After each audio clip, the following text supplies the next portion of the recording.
हवामानातील बारीक सारीक बदलांकडे ज्या शेतकऱ्याचं तितकंच बारीक लक्ष असतं त्यामध्ये आंबा उत्पादकांचा समावेश होतो। आधीच थंडी, त्यामध्ये वर्धा वादळामुळे ढगाळ हवामान आणि पावसाची भर पडली।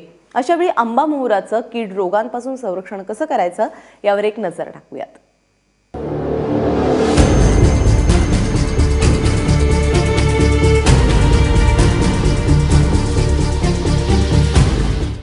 गेले काही दिवस रात्री थंडी आणि दिवसा उष्ण दमट हवामान आहे।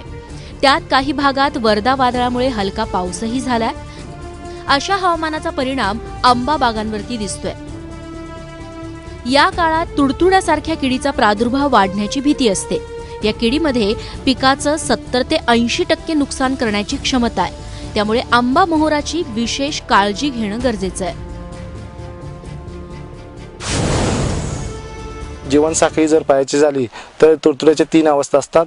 पहिली जी अवस्था असते ती अंडी अवस्था असते, दुसरी अवस्था असते ते पिल्लावस्था असते आणि तिसरी अवस्था असते ती प्रौढावस्था असते। तुडतुडे पानं आणि मोहरातील रस शोषतात, त्यामुळे पानं पिवळी पडू लागतात। ही कीड आपल्या शरीरातून चिकट स्त्राव बाहेर सोडते। हे स्त्राव पानावर आणि मोहरावर पडल्यामुळे काळ्या बुरशीची वाढ होते। पानांची प्रकाश संश्लेषण करण्याची क्रिया मंदावते, साहजिकच उत्पादनात घट होते। आता अंडी अवस्था असते ते त्यामध्ये काय असते तर प्रौढ मादी पानाच्या शिरेमध्ये किंवा मोहरामध्ये आपली अंडी घालते। आता अंडी घातल्यानंतर 4 ते 10 दिवसानंतर त्या अंड्यातून पिले बाहेर पडण्यास सुरुवात होते। पिल्लावस्था व प्रौढावस्था या दोन्ही अवस्था पिकास अतिशय मोठ्या प्रमाणात हानिकारक असतात। पिल्लावस्था व प्रौढावस्था ही पानाच्या मागे राहून किंवा मोहरावरती राहून त्या पानातील किंवा मोहरामधील जो रस आहे ते रस शोषण्याचे काम या दोन्ही पिल्लावस्था व प्रौढावस्था करत असते। या किडीचे पूर्ण वाढलेले तुडतुडे आकाराने पाचरीसारखे असतात। त्यांची लांबी सुमारे 4 मिलीमीटर इतकी असते। रंग आंब्याच्या खोडाशी मिळता जुळता असतो। प्रादुर्भाव दिसून येताच तुडतुड्याचं नियंत्रण करण्यासाठी फवारणीचं वेळापत्रक कटाक्षानं पाळावं।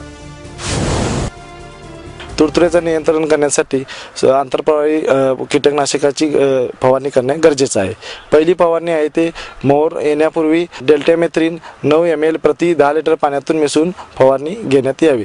दुसरी फवारणी आहे ती पहिली फवारणी झाल्यानंतर लगेच 15 दिवसांनी घेण्यात यावी। दुसरी फवारणी लॅम्बडा 6-हॅलोथ्रिन 6 ml प्रति 10 लिटर पाण्यातून घेण्यात यावी। तिसरी फवारणी ही दुसऱ्या फवारणीच्या 15 दिवसानंतर इमिडाक्लोरोपिड 17.8 SL 3 मिली प्रति 10 लिटर पाण्यातून मिसळून फवारणी घेण्यात यावी। वातावरण जर ढगाळ राहिलं तर तापमानात वाढ होते। असं बदलतं वातावरण भुरी तसंच करप्यासारख्या रोगाच्या वाढीस पोषक असतं। भुरी हा बुरशीजन्य रोग आहे। भुरी रोगाचा प्रादुर्भाव मोहरातील फुलात होतो।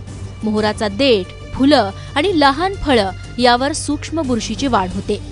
फुलं आणि लहान फळं गळून पडतात। भुरी रोगाच्या नियंत्रणासाठी कीटकनाशकाबरोबरच बुरशीनाशकाच्या फवारण्याही घ्याव्यात। आपल्याला सुरुवातीला पाण्यात विरघळणारे 80% गंधक 20 ग्रॅम प्रति 10 लिटर पाण्यातून फवारणी करणे गरजेचे आहे। आंबा उत्पादकांसाठी अवकाळी पाऊस नवी गोष्ट नाही। अवकाळीचा फटका बऱ्याचदा शेतकऱ्यांनी सहनही केलाय। तसा करपा या बुरशीजन्य रोगाचा प्रादुर्भाव आंबा पिकांच्या सर्व अवस्थेत आढळतो। पण अवकाळी पाऊस झाला तर आंबा बागेत करपा हमखास दिसतो। करप्यामुळे डहाळ्या वाळतात, फांद्यांचे शेंडे झडतात, पानं आणि मोहोर करपतो। रोगाचा प्रादुर्भाव जुन्या पानांपेक्षा नवीन पानांवरती जास्त होतो। करपाने रोगाचे नियंत्रण करण्यासाठी आपल्याला 50% कार्बेंडाझिम 50% प्रवाही 10 ग्रॅम प्रति 10 लिटर पाण्यातून मिसळून फवारणी करावी।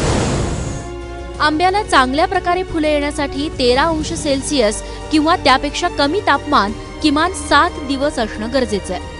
थंडी जर चांगल्या प्रकारे पडली नाही तर आंब्याला मोहोर चांगल्या प्रकारे येत नाही। आला तर तो उशिरा येतो। त्याचा फळ उत्पादनावरती विपरीत परिणाम होतो। त्यात जर वर्धा चक्रीवादळाचा परिणाम होऊन पाऊस झालाच तर आंबा पिकाची काळजी घेण्यासाठी शेतकऱ्यांनी तयारीत राहणं हेच उत्तम। कोल्हापूरहून चंद्रशेखर खोलेसह ब्युरो रिपोर्ट, ABP माझा।